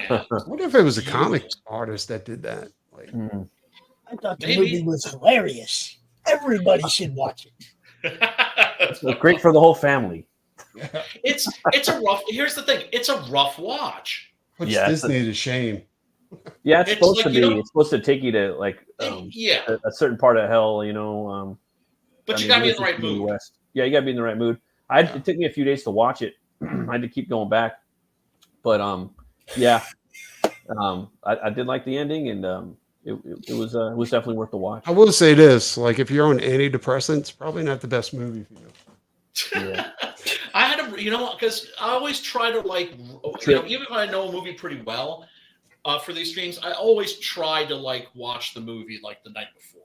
Yeah, definitely. Refresher. Yeah, and I had to split this up. Now, if you are on antidepressants and you watch the movie and something does happen, blame Brian. Yes. It's all I'm the only one with the seriously dark sense of humor here, or what? I watched it in one sitting, giggling my ass off. That's awesome. Yeah, so if you're a sick bastard like Pops, you might just tune into this and watch it as a comedy. It's like a very black comedy. These movies are gonna kind of like you're gonna tip into some territories like this when you're going into the way the country was formed. In this case, it's already the fantastical, hellacious spaghetti West spin on the formation of America. You're gonna right. So you're already in a bad place. Yeah, whether it's the French Indian War, the Civil War, the Wild West. It was all just a brutal time, and you're gonna have these fucking stories that are gonna take you there sometimes. And I stand by my statement. There was nobody in the Old West with 10 fingers named Stubby. Absolutely. What about Nine Toes though? This is not the Old West. This is the Spaghetti West. The Spaghetti West. Is why do they call you Stubby? I had my penis shot off. Buster Stubbs. Busted off. From busting many nuts. Shot that little thingy right off on off of there. It's like that was the thing that made. Yeah, we saw the bukkake scene. There's going to be a lot of lonely chickens. And it was a comedy after that. Did you get to the chicken fucker in Fallout yet? No. Which episode is that? Yeah. I don't think so. Yes. Yes. Do you guys ever talk to the characters in the movie? Oh, for sure. You see what I'm saying? It's like only The Omen. When I watched The Omen, I was the dude. I'm like, come on, Stubby, don't go in that door. Oh. Yeah. Why the fuck you going upstairs? You're running away. You're going to the third floor. You cunt. I know. I like it when it's in the movie theater. Oh hell no. You know what I mean? Well, I got in trouble. I got in trouble on alt.horror. Back in the Usenet days. I don't know if anybody here is old enough to remember what the fuck Usenet was, but you had Usenet groups back in the day, which was the early version of web boards, like Reddit and that sort of a thing. And people got mad at me because I suggested every horror movie DVD should have an audio track that's the black audience, right? You're 100 in a cinema, in 100 across 128th Street in Harlem, right? And just bitch, don't open that door and all that stuff, right?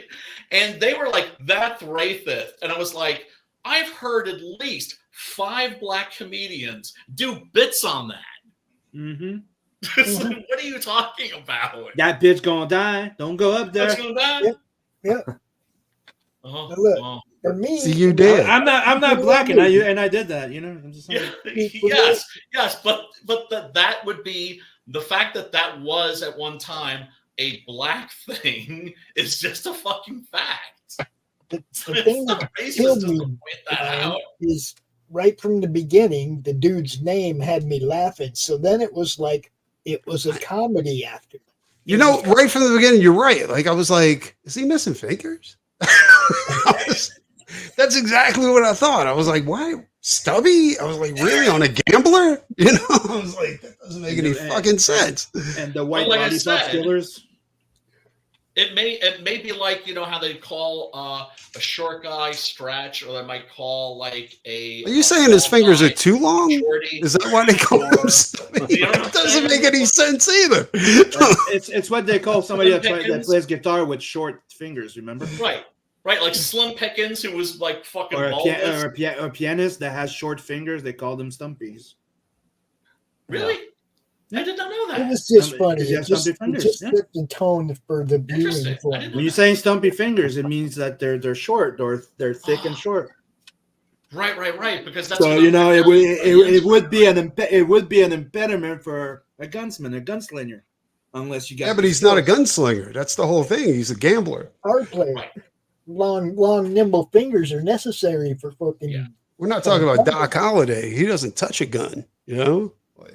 Right. Towards the end. He's just basically like, you know, dressed like a dandy, and with the lace and everything.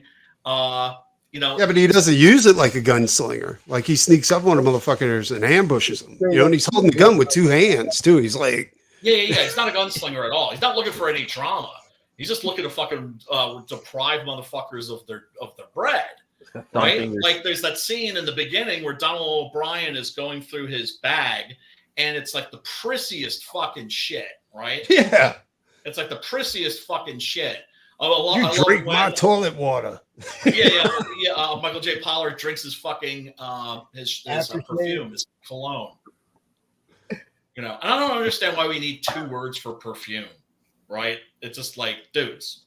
It's Well, it should be perfume, period. But I think the only reason is to have the masculine and the feminine one. Perfume was from flowers and. Because the scents are different. Yeah. No, that does make sense. Well, at first, when he said toilet water, I was like, did he just drink his bedpan or something like that? You know that's how you call cologne in French. It's toilet. Yes, right. Yeah. And the one I take is Versace Eau Toilette. That's my favorite one. Yeah, and basically, gentlemen, less is more. Always. In other words, you should not be smelling somebody's cologne unless you're like pretty close. Yeah. Because man, you know, some of the fuckers. You're not supposed to make some, and cologne doesn't fit everybody's musk. Exactly. Another part to me that was totally hilarious was, oh, come on, Sheriff. It takes 6 months to mark a good deck of cards. Yeah, I was going to say. That's what I want to. Yeah. And he's just tossing those motherfuckers into the fire like it ain't. You know how long it takes to mark a deck of cards? Yeah.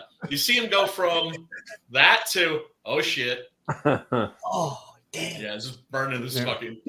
Racing beetles. Yeah, so I mean, it's just like you see how. Yeah, so he's like, I mean, you know, couldn't be a prissier character, and really, what the movie's about, and he is the main character, is how this hellish experience changes him. Right? Yeah, and like for the better. In a lot of respects, because although he's not like an outright bastard when you first meet him, he seems like a pretty selfish guy, and he bonds with these people, right?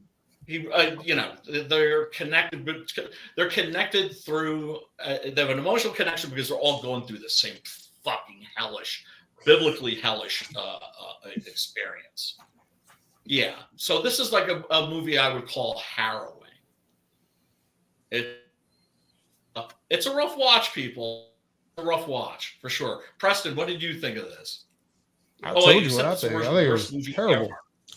I could see how movie ever. But I can tell you, like, I can see how it could become a cult movie. You know what I'm saying? Like, you have so many like crazy elements in there that it can absolutely be a cult movie. Yeah, I mean, I place it in Fulci's over. I would say I'd put it like in the mid, right? Mm-hmm.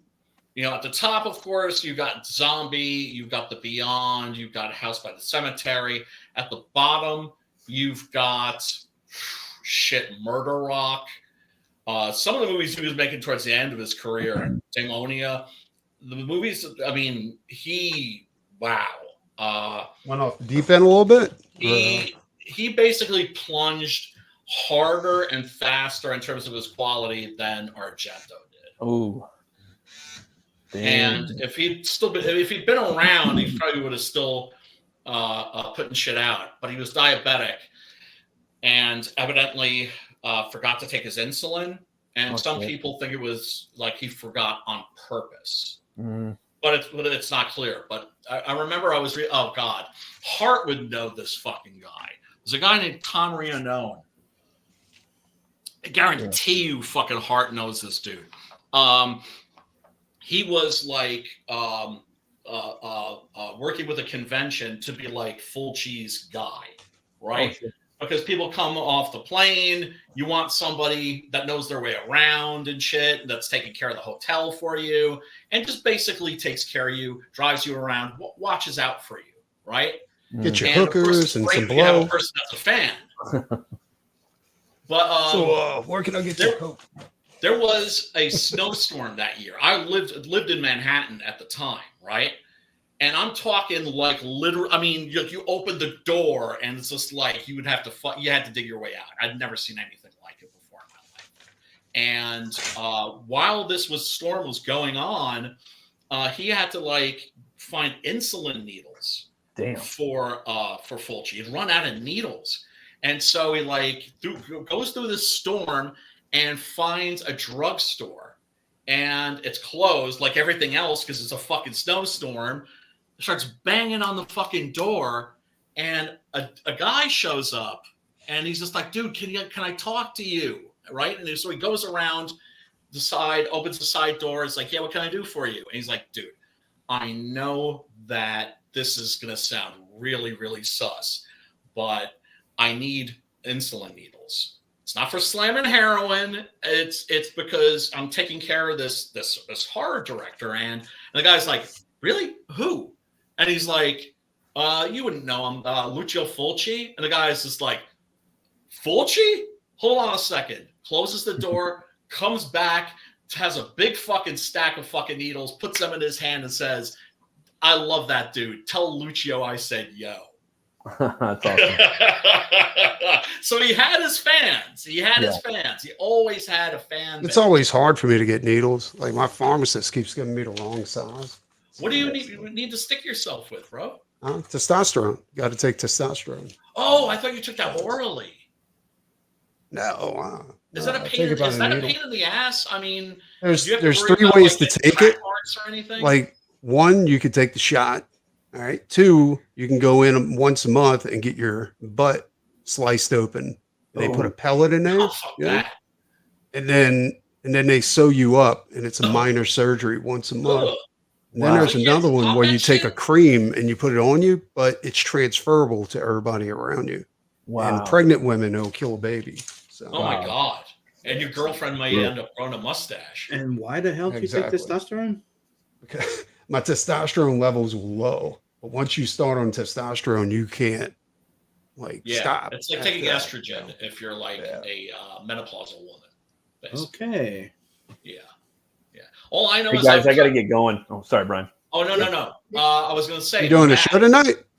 Yeah, I got Craig White on from Soul Tech. You talking Send me a link. Oh, yeah. Me too, brother. Me too. I got not Brian, just me. I'll try and hop in. I got to make up for the ass I made out of myself on Narwhal stream yesterday. What? What'd you do? No, I got way too stoned. Oh. On because I hadn't, it's the vape shit, and it's like new stuff, and it was let me put it this way, it was stronger than I expected. What did you do? What did you do that was so bad? I don't know. I just sounded like an idiot. Well, it's like your clothes off or something. It's like it's like the edible moment. Yeah, pretty much.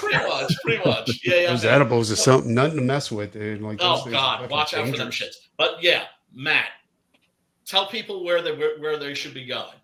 Well, if you guys want, you can come over to my stream in a little bit. It's called Open the Gates. It's on my channel, Metal Movies and Brewskis. I'm going to be having on Craig White. He's going to be talking about his awesome fucking Soul Tech books. It's on Fund My Comic right now. So yeah, I'm going live in about 5 minutes or so. And yeah, thanks Brian for having me on. I really appreciate it, brother. Got it, brother. And I'll see you guys. It's never the same without you. Can't wait for the horror movie next week. Oh yeah, Minutes Love, baby. HMC. Peace. Yeah, and don't wait till the last moment to send. Peace out, man. We'll see you soon. You know, you've noticed I've gotten a little bit better, better about that shit. Yeah, instead of being on the same day, it's 2 days before. Yeah, no, I mean, I'll try to get better. I have been trying to get better, and occasionally I've been better, but I will try to get better about that. And usually take care of that shit on Sunday. But yeah, so Sim, tell everybody where they can find your ass. You sexy motherfucker. Anywhere under Sim Inkslayer, and like I said before. Tellson Adverse 2 is going to go into fulfillment pretty goddamn soon, and I'll be launching another project called Blood Hunt 2. Fuck yeah. Although that pisses me off because it means it's going to be that much longer for Blood Hunt Doc Salem crossover. No, I already started working on it. Really? Oh, god damn, man. Oh, that's going to be so much fun. That's going to be a pisser, man. I think that you guys are going to have fun drawing that thing. It is. I am having fun doing layouts on it right now. Awesome. Preston, where can these ne'er-do-wells find you? Don't really have to worry about finding me, but you can find the Hell Knight Sana page on Indiegogo. Yoosh. Oh, do you have a wrench? You gotta fucking drop that link, man. I don't have a wrench. What? No? Oh, I have to go on fucking YouTubes to do that shit. I'm sorry, my brother.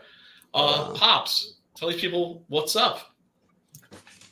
For those that don't know what's up.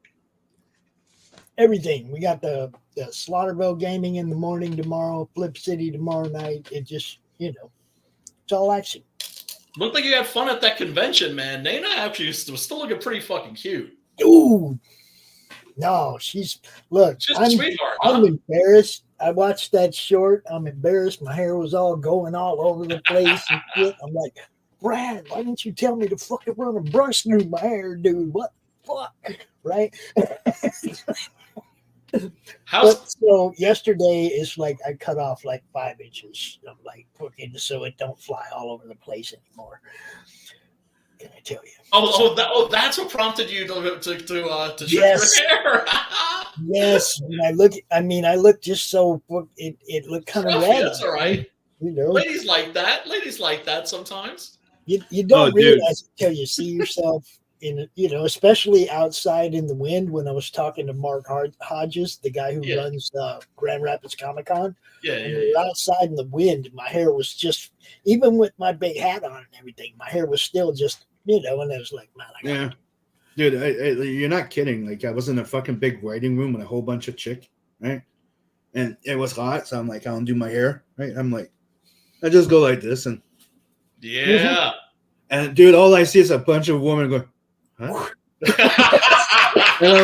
I told you were sexy. See, that's the problem. It's just like everybody thinks it's because like I swing that way. But no, it's not my opinion. It's an objective fact that I'm just pointing out that you're a chicks like long hair, dude.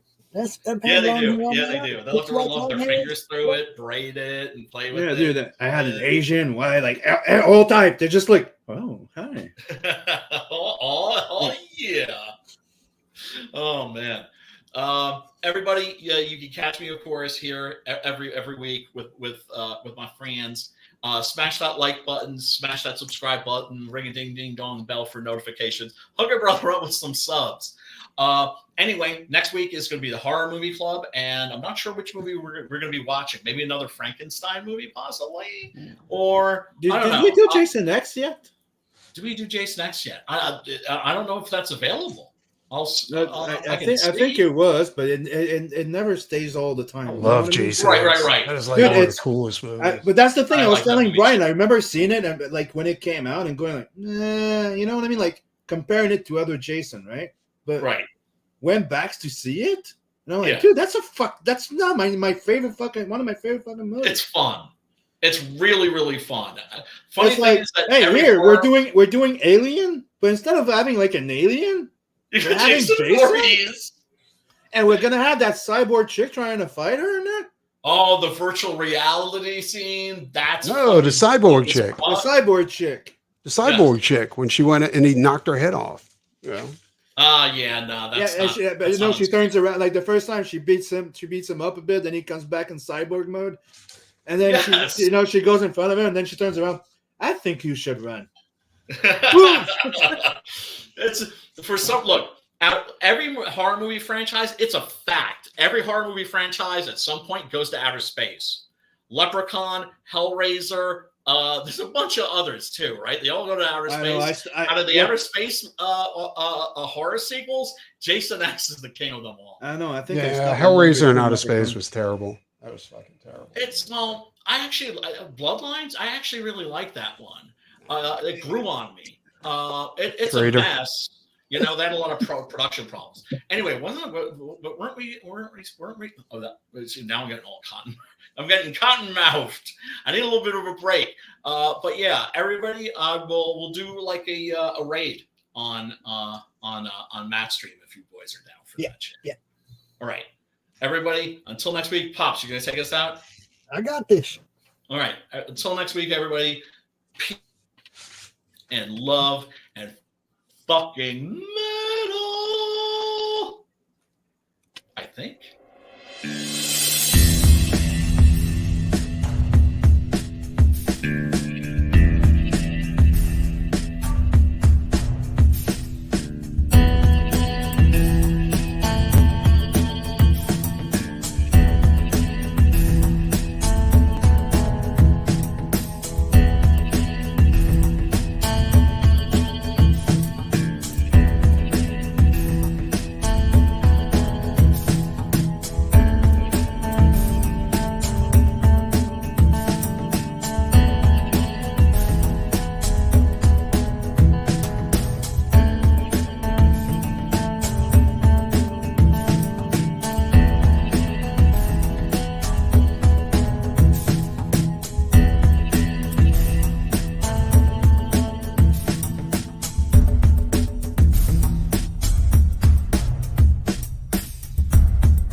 Mr. Chris, what up? Also, Christgau from rock and roll band Five Finger Death Punch. Heard that you're about to launch your newest board game, Gods of Metal, where you take on the persona of different metal musicians to stop the overlords and their demons from taking over reality. I think I know a metal musician that can help you fight those overlords and those demons. That is me, Christgau. So, shout out to you, Chris. Shout out to all of the Laughing Rogue crew. And shout out to Gods of Metal. I will be in there taking over reality from the demons and the overlords. Christgau. Just like it says there on my hat, in case I forget. I do play bass.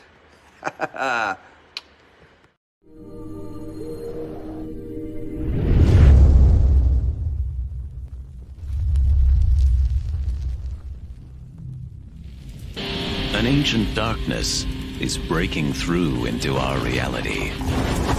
The overlords are coming.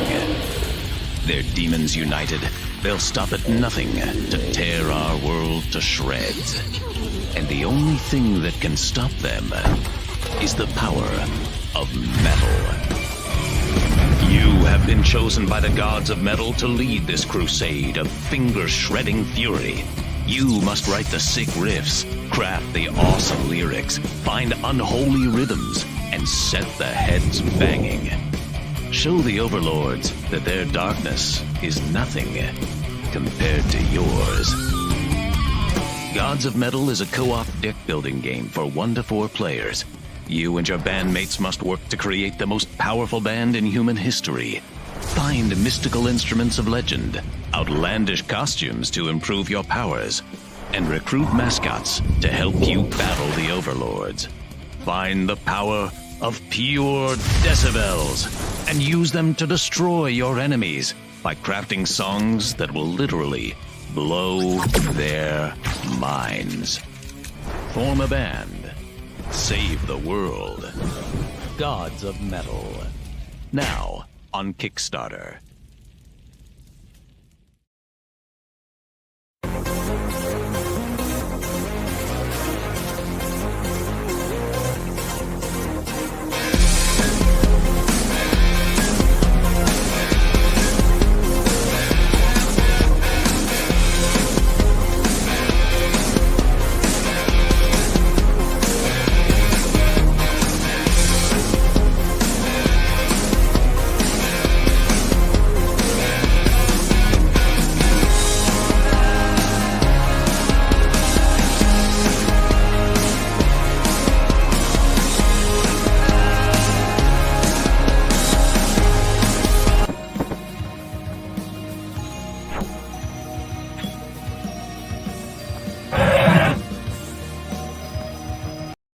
The future. The final frontier.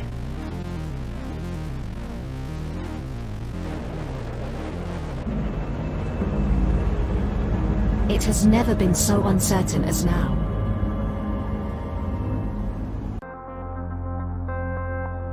AI, VR, haptic wear, nanotechnology, mass destruction with a remote click.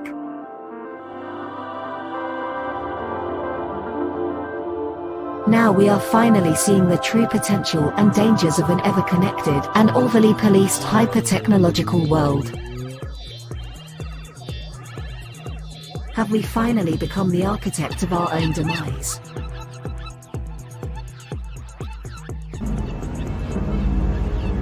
Is there still hope?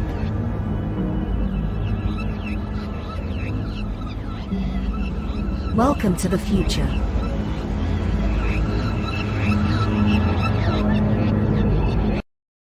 Welcome to Punk Droid.